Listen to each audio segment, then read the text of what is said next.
Welcome to BodyWork. Welcome back.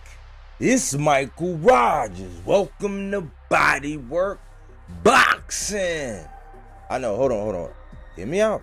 Just hear me out. I know what you're thinking. 140, 147. Yeah, but just hear me out. Listen. I want to bring something to your attention, man. There are boogeymen, then there are Sasquatch feet, then there are certified killers. And I'm going to talk about them today. You know, boxing is in a weird place, man. I got some news today, and I saw something. I got to do my homework. I like to go to the lab, you know, but I try to stay ahead of things and stay abreast of what's going on, but I saw where my man, I call him the Rain Man, Richardson Hitchens, I heard that him and Jack Catterall basically decided to go their separate ways because they was getting ready to fight an eliminator to become the mandatory to one Subriel Matias. Yes, the Puerto Rican rising star that's hot, is fire right now. The man is 20-1 with 100% knockout ratio, you know, and everybody know he's deadly. I think around the third or fourth round, he started breaking you down. He has tremendous cardio, and he might not be the most technical in how he throws his punches, but it's a method to his madness. And it seems like around the first 2 rounds, he might just let you touch him a little bit, just so you know he can see what you got. And if you don't have anything, there's 2 things you need. If you don't have great feet and tremendous, more than respectable power, you might well not even get in the ring with him, right? So that's the killer. But when we talk about the Mamba, and I call him the Mamba, Jaron Boots Ennis, aka Sasquatch Feet, he finds himself in the same way, man, a boogeyman of some sorts. And it's crazy that these are 2 of the most disciplined fighters because they hold that IBF belt. They're both champions. Subriel is at 40, Jaron is at 47. And with that IBF, that rehydration, you're only allowed to go up 10. Jaron doesn't even use all of his. Impeccable shape. They say he's a gym rat. I used to follow him a lot and do a lot of things or whatever, but then I saw the pandemonium and I could not criticize him the way like everybody else, because I always say if you have the height, the reach, the size, if you have all the advantages and everything, we don't know what you are, but we know elite level talent when we see it.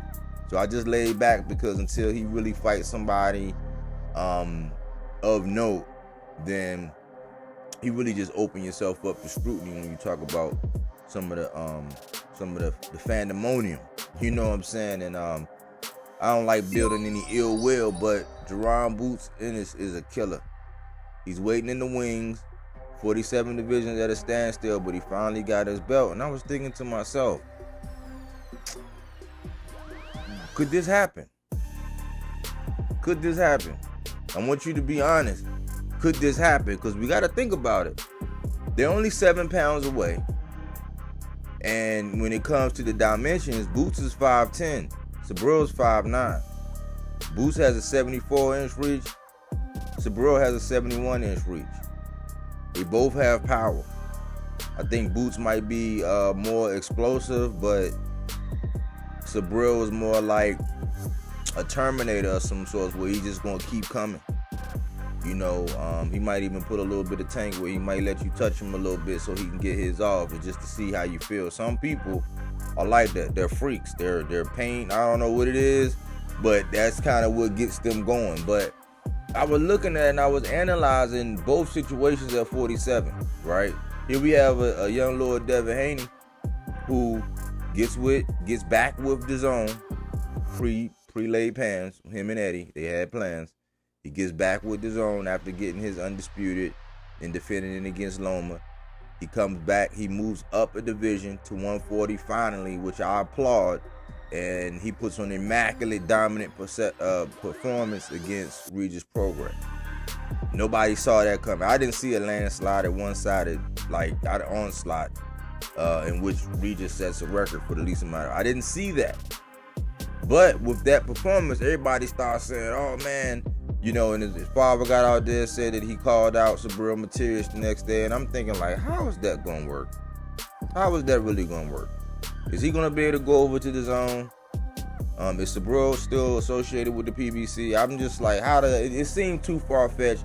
And then with the weight thing, as far as Subriel having that IBF, I mean, it would be a unification, so I'm guessing that wouldn't really apply to Devin. I don't think he would really want to worry about it, but they try to say that the man priced himself out, wanted $4 million, wasn't even talking to the right people. They went to Wendy's trying to get some McNuggets, you know what I'm saying? Go figure. But we know Devin ain't going to fight him. You know what I'm saying? Everybody get hype. Oh, he would do this. He's not going to fight him. He's not even revisiting it. He won't even say anything. Subriel came out. He said something to T.O. I heard T.O. sent him an office, but Subriel was dealing with a hand injury, and his camp said that he would do it as late as April. That's the last thing I heard. I got to get back out there, get in the lab. I got to qualify some things. That's the last thing I heard. So I think T.O. would want that smoke, but I think that's going to happen this year, right?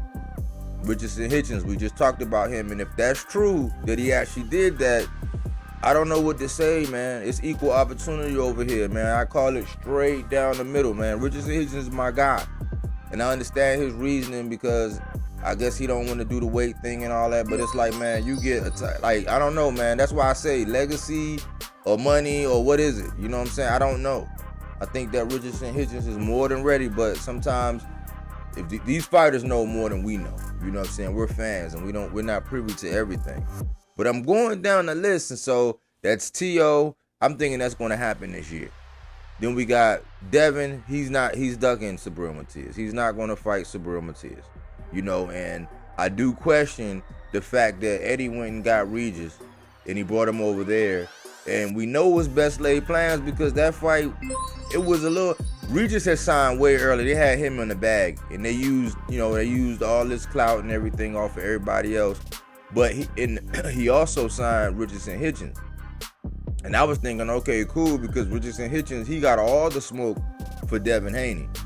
But I'm wondering if that's going to be a Demetrius Andre type situation. I don't know if Eddie got Richardson Hitchens over there to play keep away. You can say what you want, that I'm free, I'm a free agent, I can run around, I can do this. You're with the zone. You know what I'm saying? You're known as I can't say the face of the zone, but you were the marquee guy over there at the zone, aside from Canelo Alvarez and Triple G. Also got a lot of that money, you know what I'm saying, that put the zone behind. But I digress on that. I'm wondering if Eddie got Richardson Hitchens to play keep away. He didn't get the Montana Love fight. Montana Love pulled out and then got devastated. Now we got Devin over there, and there's really no talk about Devin wanting to see Richardson Hitchens. He was trying to go see Ryan, and even though I thought Ryan wasn't a legacy fight, but it's about the bag now, so I don't know. That's just some questions. What do you think about that Eddie situation? Did he pull a Demetrius Andrade? Because remember, Andrade was over there with Canelo and Triple G, and in some sorts, they kind of aged him out. Now, it'll take a while to actually age somebody like Richardson Hitchens out, and I'm not sure that the deal, I think he re-upped with him, but I'm not sure how long that deal is, but I would be very skeptical, Africa.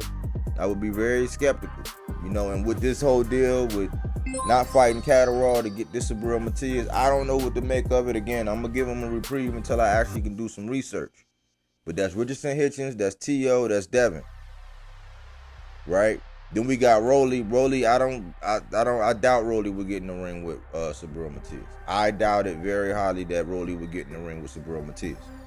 You know, I just don't see it in the cards. Ishmael Barroso will get in the ring. I think Ishmael Barroso will get in the ring with anybody. You know what I'm saying? I think he will. But I think Rolly got Ishmael Barroso problems, and we're going to see what happens there.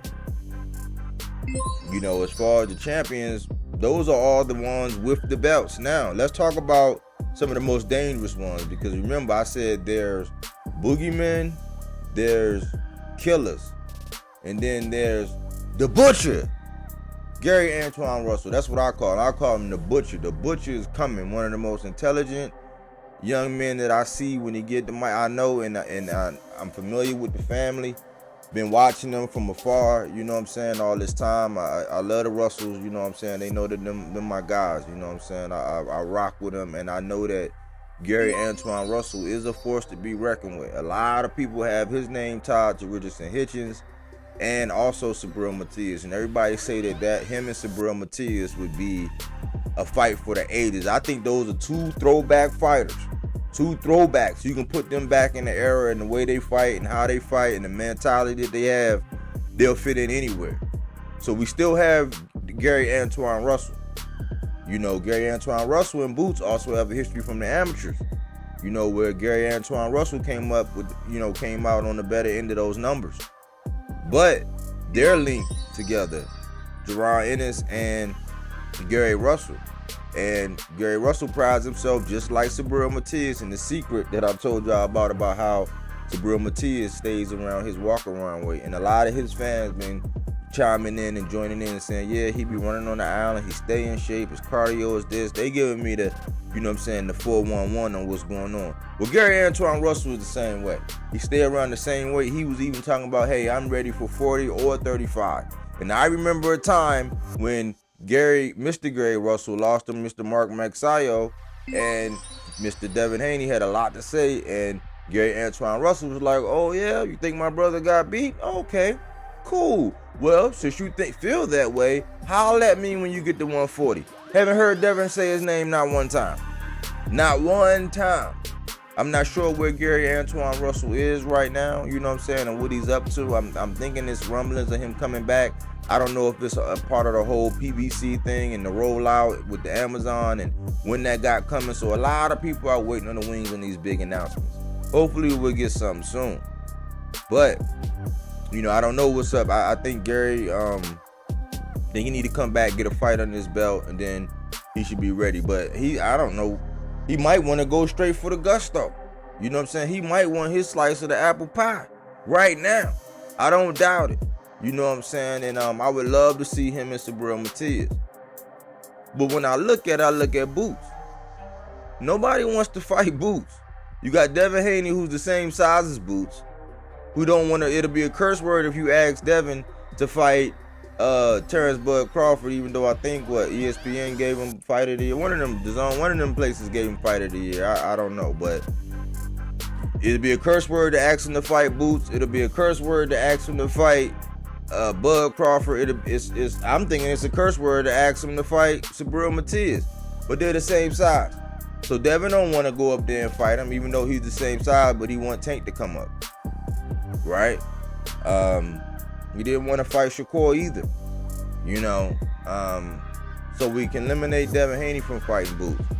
Bud really don't want no parts. I seen Boots stalking Bud again, saying, hey, you send that contract, I'll sign it.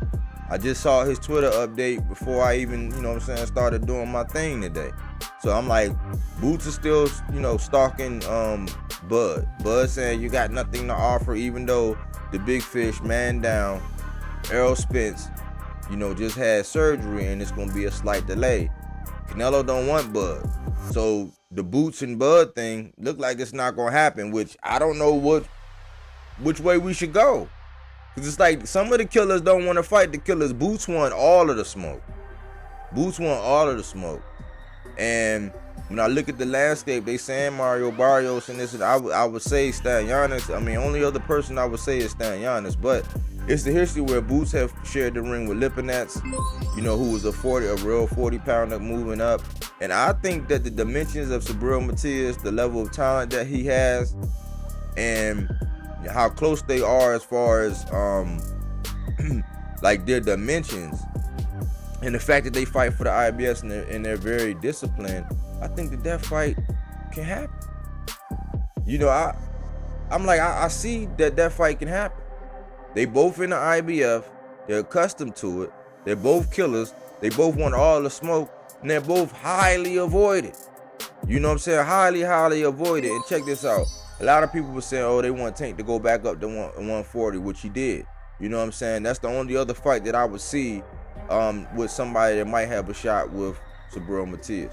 Somebody that actually, you know what I'm saying, have a damn good shot with Subriel Matias. It's only a couple people that I think Boots, Tank, I thought Richardson, Hitchens, and Gary Russell. I think those are the only ones. T.O. maybe, you know what I'm saying? If he's up for it and, you know, he's feeling good, I like the odds in those fights, but it's slim pickings. But I'm like, this is a solution-oriented channel. I try to come up with solutions, and I try to be thought-provoking. Something to get your mind thinking as to how we can get these fights, not how we can't. What do you think? Can this happen? Is it too far-fetched? Am I being unreasonable? I don't think I am. And I think that this is something that's going to be inevitable. If Boots is going to stay, because people want him to stay and say, hey, if I was Boots, I would stay put right there and I would wait. Because Devin and them, I don't really see nobody going up there to holler at. I don't see nobody tracking them down and knocking on his door. So I'm thinking these two young killers can get it on, and it's not too far-fetched. What do you think? I love to get your comments, love to get your feedback. So thanks for all the new subscribers, you know what I'm saying? We're experiencing a lot of growth.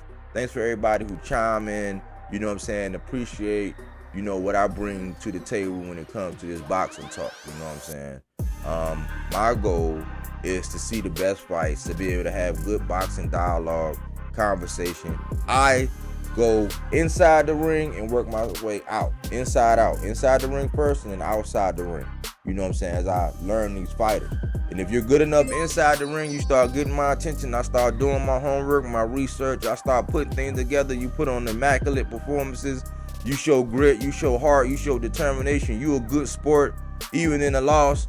You know what I'm saying? Those are the kind of fighters that I like and what I like to do. And I'm trying to get away from the gossipness and all this and the messiness and the circus. It's good. It give you a good laugh. It'll get you through your day. But I'm really about seeing the best fight the best. And right now, man, this is how I see it. Let me know if I'm crazy, man. Anyways, I'd like to hear from you. Thanks for tuning in here at BodyWorkBoxing, where we don't take things for face value. We do that body work.